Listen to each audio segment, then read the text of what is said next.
And away we go. It's the DFS Alert presented by Awesemo.com, brought to you in part by Yahoo DFS. We'll talk about that momentarily. Dan Strafford and Adam Share with you on this Thursday morning, January 2nd, 2020. Insert awful pun about vision or whatever it might be for the upcoming year.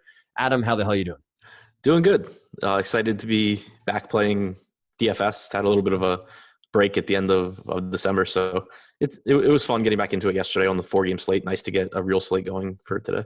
Yeah, and that was not self-imposed, right? This was just the machinations of the websites, and you just had to wait till January 1. Yep, had to wait till January 1.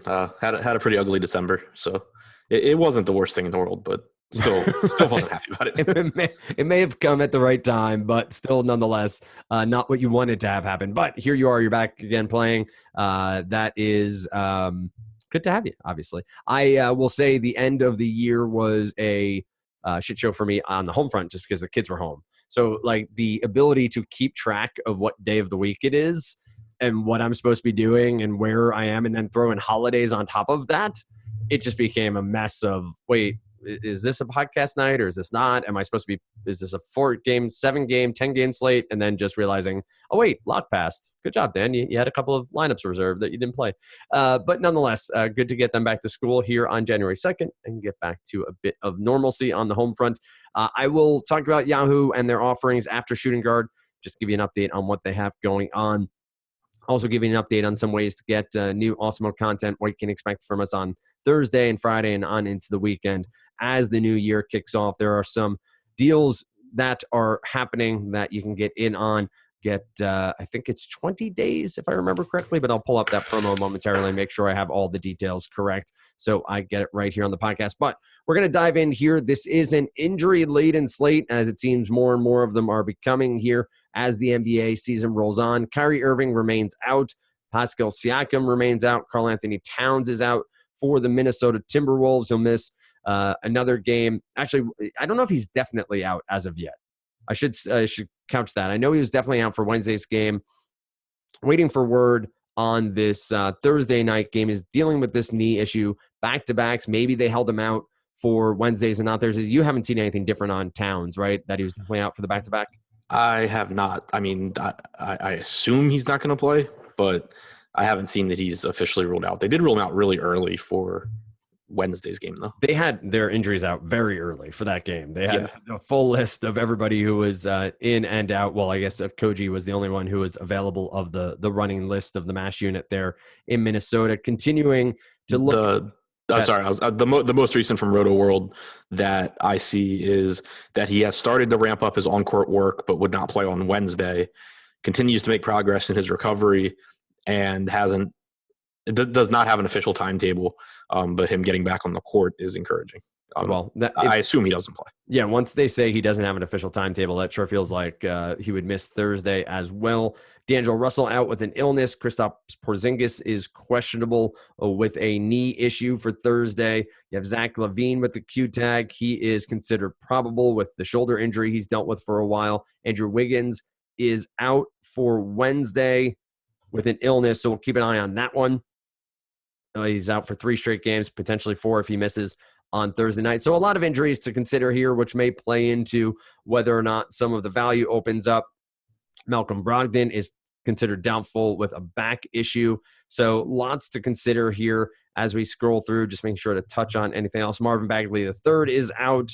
You have Satoransky and Carter Jr. both with Q tags for Chicago. So again, just to sort of hammer home here that there is a lot to consider, lots of moving parts. Jeff Teague was out again Wednesday night with the knee issue. So lots to consider as you go through on this Thursday slate. And it's a little bit different. You probably got used to the 4 or 5 game slates here on Thursday nights. This is a full 9-game slate as we get back into the swing of things after the holidays. We start, Adam, with point guard. We'll run through to center from there. Our most expensive player on the slate, and in fact, our only 5-figure player on this slate on DraftKings, because Towns, we believe, will be out, is Luka Doncic. Doncic gets a matchup with the Brooklyn Nets. He's $12K. We know the upside that Doncic shows. There has been no real minutes issues since he's come back from his injury a few games back. He's been playing at a high pace. He's been playing very well.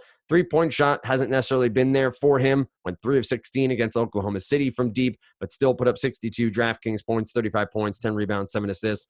12K price point feels right, but is it right for you on this slate, or do you see yourself staying away from a Doncic, and then we'll work our way through the rest of the point guard?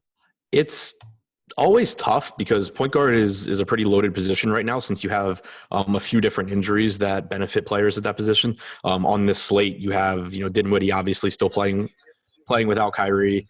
You have Lowry playing without Siakam. So it makes the opportunity cost a little bit higher when that's the case. Not to mention, obviously, there's just a ton of high-scoring point guards in the NBA right now. So the opportunity cost is high, and it makes it tough to get to someone like Luka when they're kind of at their full price point at 12K.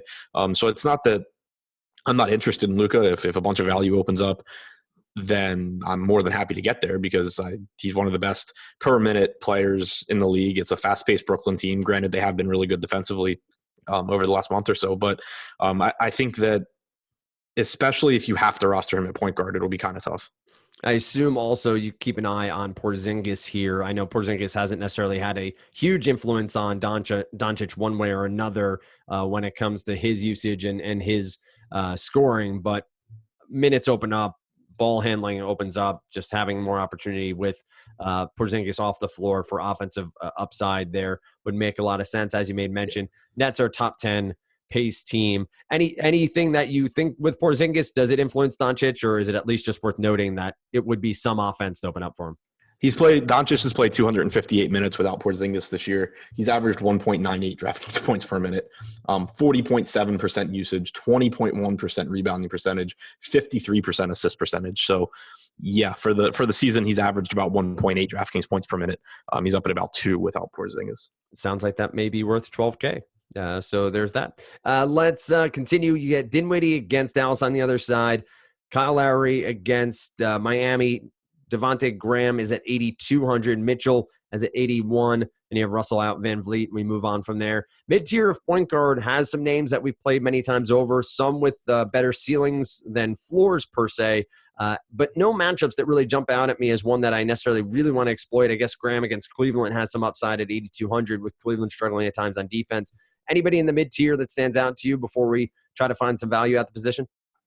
I think that Graham's appealing just because of the matchup and because he plays so many minutes. I mentioned Dinwiddie and Lowry before, that they're really productive in their current situations. The problem is that they both have less than ideal matchups. Dinwiddie against a not very fast Dallas team that's competent defensively. Lowry against a Miami team that's good defensively and doesn't play fast either. Huge minutes for Lowry is nice. He actually leads the NBA in minutes played this season. So I think Dinwiddie, Lowry, Graham are all reasonable options. I wouldn't say that on a 9-game slate any of them jump off the page as guys that I would be expecting to be like my highest owned players at this point or anything, but they're all solid plays. One of the injuries, he is back. Okay, I hadn't seen. Okay, and Gallinari did score a decent amount when he came back in that New Year's Eve game, 29.25 DraftKings points. Just wondering about the situation for the OKC guards and point guards, where the minutes go with Gallo out, but he is back, so that is a needed point as we scroll through. Any other point guards in this mid-tier beyond? So talking the Roziers, Bartons, Murrays of the world. I know we had, but I forget, Gary Harris was out for Denver last time out. Not sure if he's missing minutes here again. So the likes of a Barton or Jamal Murray against the Pacers at 6,700 and 6,500 respectively, or Schroeder or Lou Williams, has been a favorite of mine on the year simply because of his upside as part of that second unit. Anybody in the lower mid-tier that is worth mentioning here? I think Fox is interesting and Rozier is interesting. Fox played 33 minutes against Denver in his first game back from his injury. His salary jumped. He was 6,300 on DraftKings for that game, if I remember correctly, jumped up to 7,300. But that's still a pretty decent price tag, especially since we did see about 33 minutes from Fox. If you assume he's able to go back out there and play 35, 36 minutes without going to the locker room and leaving the game, it is a favorable matchup against a faster Memphis team that doesn't play much defense. So I like Fox. And then Rozier in that same good matchup we talked about for Devontae Graham, he's not as good of a per minute producer on average as Graham is, but you're getting about a $1,400 discount on DraftKings. He should still play 35, 36 minutes. And in the context of one game, he obviously can outperform his average per minute numbers. So I think the salary is really affordable for him. Making our way to a little bit of a cheaper price point. Wondering your thoughts on Jordan Clarkson and his role with Utah. We know this isn't an offensive juggernaut, but he was brought in specifically for offensive upside. Seems like the first two games there, he's getting decent minutes. I think it was 25 and 26 minutes respectively. And he's staggering a bit with Donovan Mitchell. So he's not out there having to worry necessarily about usage or the ball being in his hands. He's being asked to score as part of a second unit that includes Moutier and Tony Bradley and some other guys that you may not have heard of. I guess Gobert stays out there. Bogdanovich has stayed out there as well. Do you like Jordan Clarkson at all with a price point, I believe, $5K and some offensive upside for the Utah Jazz? Yeah, the salary is getting a little bit higher than I love. He does still play a lot of his minutes alongside Mitchell because they run Mitchell with the second unit. So it does, unless that changed in the last game, I don't have that. I mean, it's not significant. So let's see. Clarkson came on for probably about 4 minutes and then stayed on through the second quarter. Mitchell checked in, stayed in the second quarter, and then left. Same thing for the end of third and fourth. So they are staggering a bit, probably getting 8 minutes without Mitchell on the floor, maybe 10. Yes. Yeah. So yeah, I mean, he's a good fit for what they needed, and I expect them to use him correctly. So I think he's a reasonable option. It's not a very good matchup against the Bulls, who have been one of the best defenses in the league over the last month. They also don't play at a particularly fast pace. So with his salary coming up, it's not really that appealing. Like, I think I would rather go to pending ownership, which has the potential to be through the roof. But Shabazz Napier against Golden State at the same price point that he was last night against Milwaukee. He's having a really good game against Milwaukee on the back of just incredible shooting, but that's obviously not what you expect night in, night out. But now you're getting a better matchup against Golden State. The opportunities are certainly there. So I think I would rather just find the extra money for Napier unless there's a huge difference in ownership. All right. Any cheap options at point guard that you're willing to stake a claim on this early on? Not that I not that you feel comfortable doing it. Yeah, not that I love. I do think it's kind of interesting for the Cleveland guards. Darius Garland's at 4,400, Colin Sexton's at 5,900. You have the potential for a little bit more playing time for them, more usage, especially in Sexton's case, but also if Garland actually happens to be putting the ball in the basket, he can get a little bit more as well. It's a bad Charlotte defense, so I don't mind those guys, but you're still talking about Darius Garland and Colin Sexton. Is there enough minutes here to think Bruce Brown Jr. has any upside? He's playing, 36 and 37 minutes over the past two games. You have the injury to Kennard. Or is that just too far down the usage and scoring totem pole there in Detroit to really care about what a guy like Brown Jr. can do against the Clippers? Do we have Blake? So Blake's doubtful and Keefe's out. So, yeah, the minutes should still be there. The price tag's fair. He's not playing point guard like he was earlier in the season. Right. So that's one negative. Like, he's playing with, Frazier and with, more importantly, Derrick Rose, and he's not a high usage guy, like you said. But anytime you have someone at sub 5K out there playing into the mid 30s, it's not bad. But you also have to keep in mind that the peripherals, or at least the assists, are unlikely to really be there. And he's playing against a really, really good Clippers team. All right, let's keep an eye on injuries and how that may hit here at point guard. Obviously, there typically is upside to the cheaper guys who get a ton of minutes simply because the ball is in their hands so often. I know positionless basketball is upon us, but still the position does bear a little bit more weight when we get cheaper options. Shooting guard is up next, where we have Doncic eligible, but then we drop off pretty starkly to 8,600 and Jimmy Butler. Now, I think it was the beginning of the season, we had Doncic point guard and small forward eligible, which made him eligible basically at 5 or 4 positions on DK. You got him at point guard, small forward, guard, 5 positions, guard, forward, and utility. Now he's just point guard and shooting guard. Don't get that extra sort of flavor there with the forward position. But is there any quick thought here as you look at this? And I know you haven't built a single lineup. You're not going to until probably around 6 o'clock on Friday night. But to where does he make a better play at shooting guard because of what we have at point guard when you look at this at first glance? Well, hopefully I'll be building my lineups at 6 o'clock Thursday night for this slate. Oh, Jesus. Yeah. See, I'm telling you, I have no idea. I was thinking that earlier, actually. I keep thinking it's like Saturday and I'm off tomorrow or something. I have no clue. I don't even know what your question was. I just wanted to point out that you got the day wrong. Shooting guard for Doncic, is it any more enticing even at 12K simply because of the rest of the position comparatively to point guard, where typically we have more upside lower down the chain?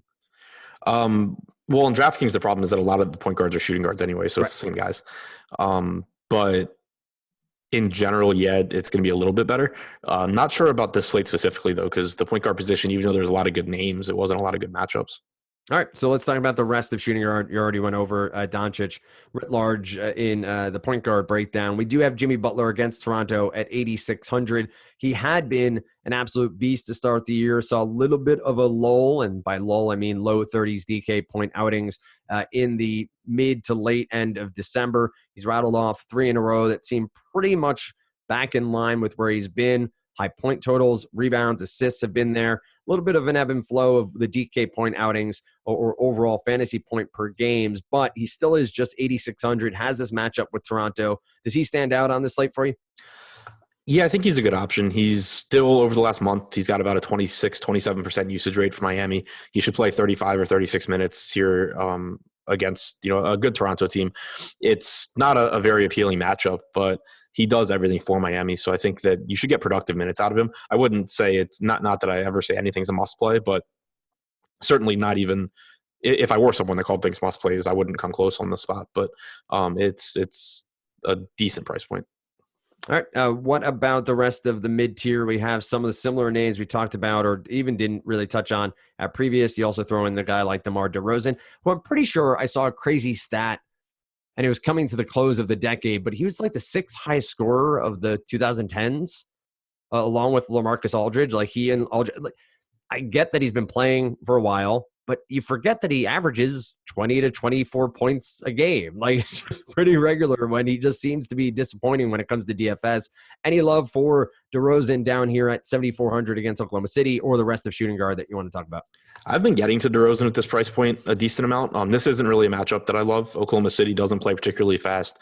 They're they're in the top half of the league defensively as well. I think that I would rather look to like Alec Burks against Minnesota. It's a faster Minnesota team. It's a bad Minnesota defense. Burks played 33 minutes or about 33 minutes in regulation, 5 additional minutes in overtime to get up to 38 against the Spurs in their last game. But his usage increases obviously without Russell and without Curry on the floor, and the minutes are there. So I think that, barring ownership, or barring a big gap in ownership, I should say, I'd give the edge to Burks at a cheaper price point.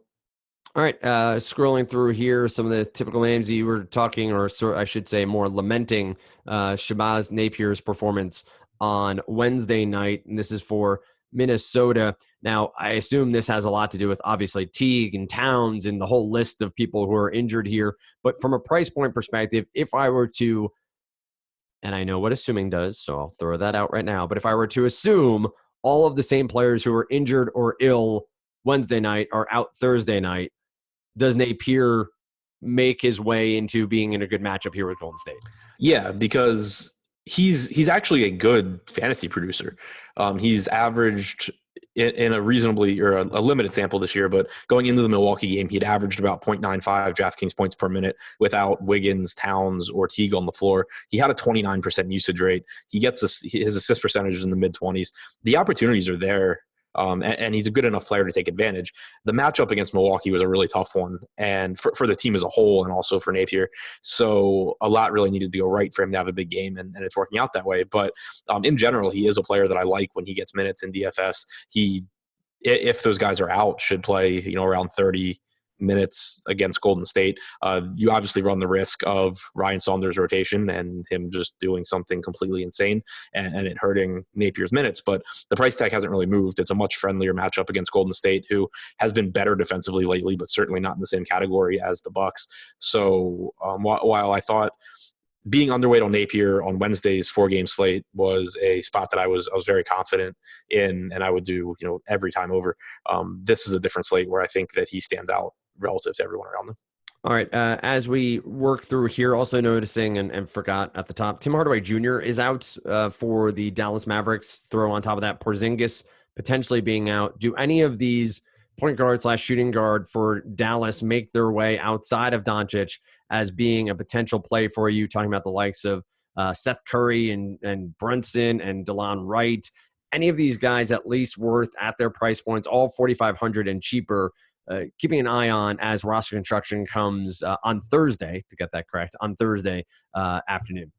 Do you happen to remember who Dallas played in their last game? Because I was trying to get that game log up, but Popcorn Machine doesn't have the day that they played, so I I'm not sure. can quickly find it. It is Oklahoma City on New Year's Eve At OKC or at OKC. okay. And I can pull on New Year's Eve. Yes. So looks like Brunson got the start. Finney Smith, Powell, Kleber, Doncic.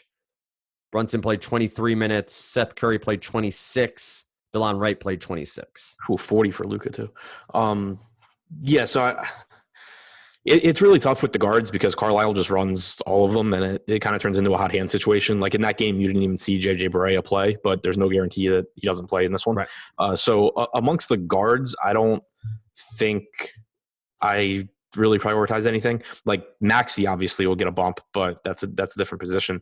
But among Jalen Brunson, Seth Curry, DeLon Wright, these are all guys that are much more productive if they're running point, and none of them are running point if Luke is playing 38 or 40 minutes. So I don't think I'm that interested in the Dallas backcourt outside of Luka.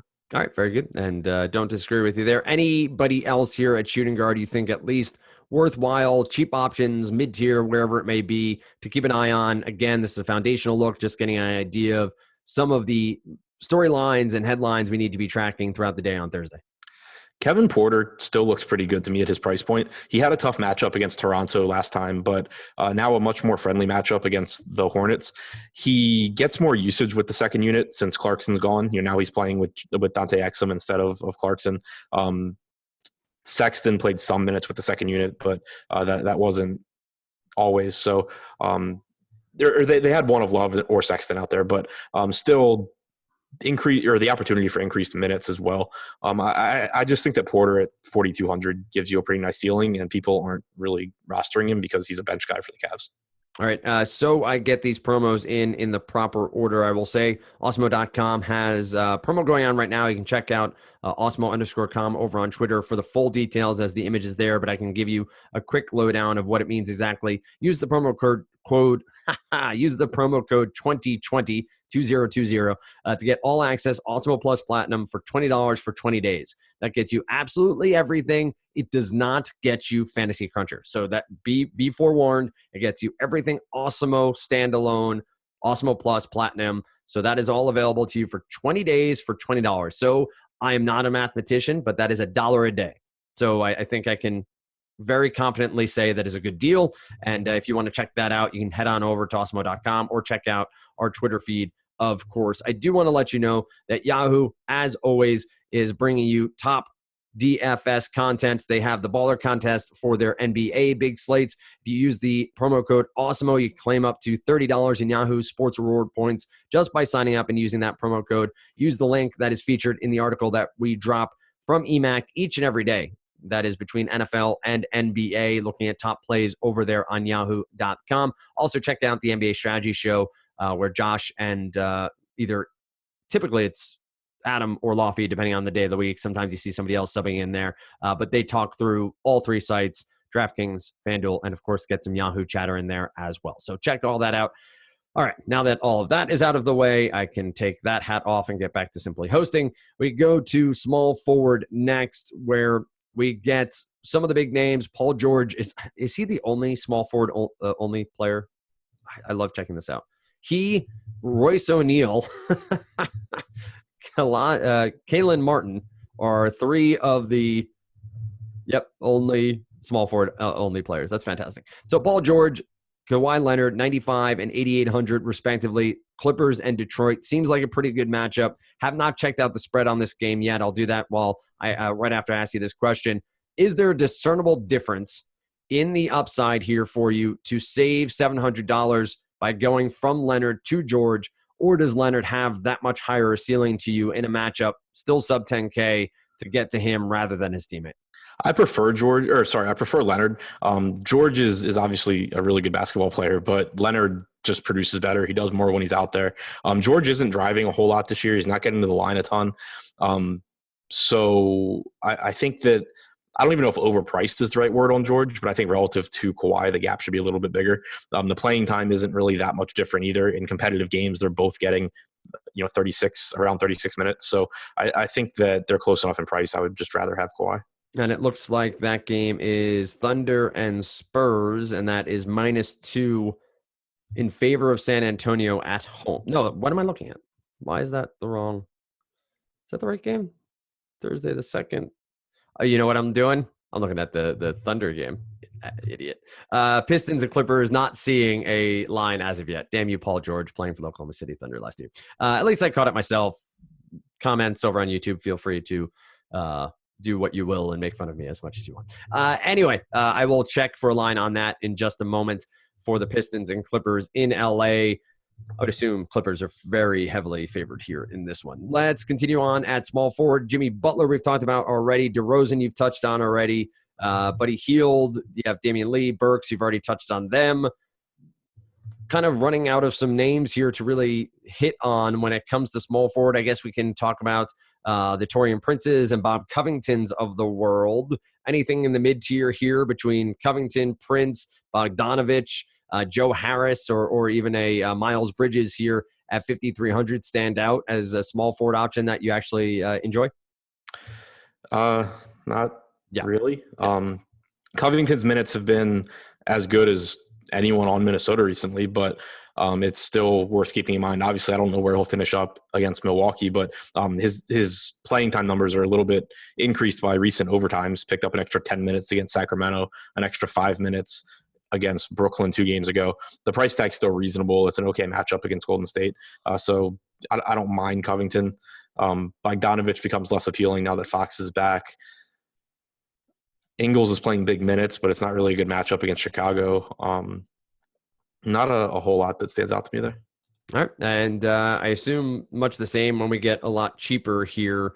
You talked about some of the names, Finney Smith, who played some bigger minutes for Dallas. You have Rondae Hollis-Jefferson for the Toronto Raptors, who's seen a slight increase depending on the matchup when Gasol is out, and obviously Pascal Siakam's out there as well. Do you have a gauge on what you might get from an RHJ here? He went from 18 to 19 to 3 to 28 minutes. I don't know if those were blowout minutes against Cleveland. They must have been, right? Looking at it now. No, he started that game. He did start that game. All right. So can you gauge what we might get out of him on Thursday night? And they started him over OG, which was really weird. They had said that they might make a starting lineup change, and I think everyone assumed that Patrick McCall was going to go back to the bench as he should. Instead, they sent OG to the bench, started Hollis Jefferson. The game obviously went really well. I assume they'll do it again. I mean, it worked. It's not like Hollis Jefferson's bad. I still don't really get why you're not playing OG over McCall. But either way, I think Hollis Jefferson probably gets the start here. He's still only 4,500. He should produce probably around 0.9 point, maybe a little bit higher fantasy points per minute. Not a great matchup, but I think he should project as one of the better point per dollar values if he's going to start again. Any love for Duncan Robinson at 4,300, coming off a 31-minute, 25.5 DraftKings outing against Washington last time out, was in the starting lineup? Not particularly. His minutes are pretty volatile. Like he'll start and play 22. He'll start and play 30. Just not a high usage guy though, and now obviously a much less appealing matchup against the Raptors than against the Wizards. All right, let's continue on. We'll of course have the NBA strategy show for you first thing on Thursday morning. The NBA Deeper Dive is at 5 p.m. That is, of course, Adam and Lofty taking you for an hour through each and every game, and then you have Live Before Lock after that. Not exactly sure who's on that one, but you get the revolving cast of characters with Emac and Rendon and Spags and Josh, and of course Ed Fear. I don't know if he's back from his singing engagement in Mexico or not, but hopefully his passport was approved and his visa is still in good stead. He sounded good singing. He got up there and did his thing. Good for you, Eddie. Let's continue on at power forward, where we have Kawhi eligible. Domantas Sabonis, mixing up my M's and N's there, is at 8,400. He's been fairly consistent with his double-doubles on the year. He has one real bad game, and that came against Miami back on December 27th. If you do some box score scrolling here, has been consistent with the double-double, averaging 17.5, 13.3 points per game, and has been pretty consistent in his price point. Do you like this matchup at 8,400 against Denver at home, or would you rather go cheaper to a Love, a Baca, or Aldridge where you see fit at power forward? I mean, I hate matchups against Denver. Sabonis is obviously a really productive player, but I think I would rather go to Kevin Love, who's been playing a bit more. He's got a much better matchup against Charlotte. I mentioned that against Toronto in the second half, he actually played with the second unit. So he was out there with Dellavedova, Porter, Nance, and Exum. If that happens again, those should be really productive minutes for him. Obviously, we're still kind of early into how Cleveland's going to run their rotations, but we've also seen more playing time for Love lately. He played 30 minutes in that game, didn't play the final 5 minutes of the game in a blowout. We had seen 34, 35 minutes previously as well. So I think Love looks really good against the Hornets, who are just one of the weaker front court defenses. You have Aldridge not in a great spot against OKC. Porzingis questionable. Ibaka not in a great spot. I think Rashawn Holmes is in a decent spot against Memphis, but his salary has come up as well. I think that Bagley is out, though. I know it hasn't affected Holmes a ton, but maybe a few more minutes, rebounds available to him there. Yeah. The minutes should be nice for Holmes. He's also been, and it's a smaller sample, but I think it makes sense because the Kings play faster and because you have a better facilitator out there. He's been a better per minute producer with Fox on the floor as well. So that's appealing in addition to the additional minutes. I think Love's my favorite out of the group. Holmes probably second. Intrigued by, I would need to dive in deeper on Love, exactly where he's playing on offense, how many threes he's taking, how many of his field goals are coming in the paint, because Charlotte is pretty terrible as from a front court perspective. Points in the paint, I think they're ranked bottom 3. Yeah, they're 28th overall, just in front of Cleveland and Atlanta on the year. Not the end-all, be-all stats for big men, but it is intriguing here, and I like that call of getting Love into lineups at 8K. And you can go with the narrative that Cleveland's just going to run him into the ground trying to trade him. They're trying to showcase games. Maybe it's happening as they try to get someone to take Kevin Love on. What's going to be awesome is when the Knicks make a terrible deal for Kevin Love. Like, that's they're going to trade for Kevin Love, but they're not going to trade any of their power forwards. So they're going to bring in Love for like Ntilikina and Dennis Smith Jr. And so they'll have Morris and Randall and Taj and Bobby Portis and Kevin Love, and they'll run them all 5 at the same time. Point Julius there. Point Randall. Let's continue on here at power forward, where we do have Jaren Jackson Jr. is at 7K. Markkanen is at 65. Gallinari is back and has San Antonio here. Played on New Year's Eve. Did mention the Charlotte front court, but you do have PJ Washington 58. Then we get Harrell and some of the names on the cheaper end. Does Markkanen or Gallinari or Washington here at sub 6K make any sense to you at all? Are you willing to spend up or try to find cheaper options at power forward? Markkanen's just tough because they've been playing Gafford at the 5 again, and obviously it's a tough matchup against Utah as well. So that it caps his production a little bit, it caps his playing time, and then the matchup sucks. I think that Jackson is a little bit more appealing to me than Markkanen, just because the minutes have been there as long as he can stay out of foul trouble. You don't have a particularly high usage for Sacramento, so that's favorable for Jackson. Gallinari is fine. His salary is pretty reasonable. You should get around 32 minutes there. It gets pretty ugly after that. It does, and you try to find any of the cheap options. No one really jumping off the page at me. I know Marquise Chris was pretty highly owned last time out against San Antonio, put up 30.75 DraftKings points, has a matchup here with Minnesota. If Karl-Anthony Towns is out, which it would seem like he's going to be, does that increase any love for someone like Chris against Minnesota? So Cauley-Stein is out again. Looney's out again. So it's should be about the same front court rotation that we had against San Antonio. In that game, Chris played about 30 minutes in regulation. He played 4 minutes in overtime. So I think that, if any time that 30 minutes is in his range of outcomes, that's appealing because he's greater than a fantasy point per minute player. The issue you run into is that he does foul at a high rate. If Towns is out, obviously that's a little bit lower risk, but he generally doesn't. He's generally not too picky about who he fouls. So, right, it's not the skill set of the player he's going against that necessarily. Right. That makes a ton of sense. Yeah, but the upside obviously is there. He's the same price point as Maxey, who played 35 minutes without Porzingis. So I think both of those guys would end up being really good values. All right, let's move on to center, where there are some question marks with Towns. Obviously on the shelf, you talk about Gorgie Jang, who is at 6,500. Price point coming up. Now, obviously, on a site like DK, you could play a Jang at center and then have the utility FanDuel, probably a little less of a want to play him at a lower price point when you have some of the better athletes and better plays at center. But wonder if that's the case here tonight. Do we have plays and upside guys that are center only eligible, likes of Drummond, Jokic, Gobert, that are appealing to you on this slate at their price points?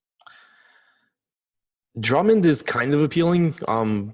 Obviously, the usage, rebounding, and assists all go up without Blake. The salary's up there, and the Clippers are obviously a really good defensive team. But I am still interested in Drummond. It should be a pretty slow game between Denver and Indiana, so not super excited about Jokic. Decent spot for Gobert. I think Bam stands out just because he plays so many minutes. Toronto is, a good team, but you're getting 36 plus minutes in competitive games from Bam. He disappointed against the Wizards last time out, obviously, but I think that more often than not, he should be able to produce this price tag. Yep, would seem as that's a decimated front court as well to have some upside there for Adebayo. Mid-tier, you get the likes of Thompson, Valanciunas, Steven Adams against San Antonio. That's 69 through 6,600. I mentioned Jang is at 6,500. Jarrett Allen at 62. Seems like some names here that may have some upside, maybe some decent floor plays on a slate like this. Any of them stand out as potential upside guys in their matchups? Yeah, I think it's a good spot for Thompson. You mentioned the interior scoring against the Hornets. Obviously, that plays right into Thompson's hands. I looked it up the other day. I don't have it in front of me now, but I think like 87 or 88% of his points have come in the paint this year. So he made one three-pointer, right? Like that was earlier in the year. It was Thompson, right. I think, who made his first career three-pointer this year. Yeah. Yeah, it's definitely believable. So, yeah, I think that it's a really good spot for him. Obviously, the salary is ticked up a little bit, but should be able to have success against the Hornets. All right. Any cheap options here at center that you would think would at least be worth mentioning at present? We already mentioned Kleba and Chris. Yep. Yeah. So Christian Wood's kind of interesting because he disappointed last time out. His salary came up, but he played the minutes that we expected. He played 28 minutes off the bench. He just didn't really do anything, but he also, I think, went 10 and 9. So like he just missed out on, picking up the extra few points for the bonus, which would have made his night look a lot better. I think it's not that he's a great play at this price point, but because it is a tough matchup, but I think that maybe you see people just like kind of shy away from him since the price tag jumped and he let them down last time out and there's 9 games. And then you kind of just get him like, one day late having a big game. Any reason to keep an eye on a guy like Harry Giles at 3,300, or is just not enough upside minutes, even with Bagley out and seemingly Dwayne Dedmon out of the rotation? Yeah, I don't think there's enough there for him. All right. One that I do think's, I don't know. It's really, I'm interested to see what Denver does because if Millsap were out, I would love Mason Plumlee here because going against Sabonis and Turner front court where Malone could go with Jokic plus Plumlee lineups. We haven't seen that this year, though, when Millsap and Grant are both healthy. So I can't actually project it, but it's something to at least watch for so that we know over the rest of the season if that's something that Malone will ever do. I didn't mention Millsap. You brought him up. He's 5K, and he did score, a decent game last time out. 13 points, 9 rebounds. Has had some decent minutes, mid-20s. Could push to a 35 DraftKings point outing. I know he's not a focal point. I know he's not the guy who was on the Hawks many years ago. But is that cheap enough a price point to maybe take some speculative look at a guy like Millsap along with Plumlee in that lineup? I don't really love it just because the pace of this game should be so slow. I think that maybe you do see Millsap get his 27 or 28 minutes instead of like 25. He does have about 30 pounds on Jeremy Grant, so maybe they prefer him against the bigger front court. But it's mostly a pace thing for me in this game. Like Indiana's a good defensive team. They play slow. Denver plays slow. It's just gonna be a lot of half court offense and prolonged possessions and less opportunities for points. All right. There you have it. You find Adam on Twitter at ShipMyMoneyDFS. Of course, you can find him throughout the offerings at awesemo.com, including this here podcast called the DFS Early Bird. Also looks like the first look over there on YouTube. If you're watching us, please hit the like button, leave a comment, share it with friends on social media. Also, hit the alarm bell when you subscribe so you know when we go live, when new videos are posted. You get the NBA Strategies show on Thursday morning. Then you get the deeper dive at 5 p.m. And of course, you get live before lock after that. All of that is available to you in front of the paywall over there on youtube.com. For those of you who are looking for a little bit more, there is plenty behind the paywall: player projections, ownership projections, rankings, Slack chat, lineup builder, so much more. You can use the promo code 2020, and that gets you all access, Osmo Plus, Platinum for $20 for 20 days. So $20 for 20 days. Offer is valid from January 1st, which is already passed, obviously, to January 10th. So you need to use this promo code by January 10th to get those 20 days for $20. Fantasy Cruncher is not included. If you so choose, you can follow me on Twitter at Dan Stravert. Of course, it's also Osmo_com. Each and every day, you get the DFS early bird from us. Monday through Saturday. Sunday, we take off. Tomorrow, it's Lofty and myself. Saturday morning, it's Emac and Adam. And then we reset on Monday morning, get Emac and Rendon. With that said, we wish you the best of luck on Thursday's 9-game NBA slate. We'll see you next time right here on the DFS Early Bird.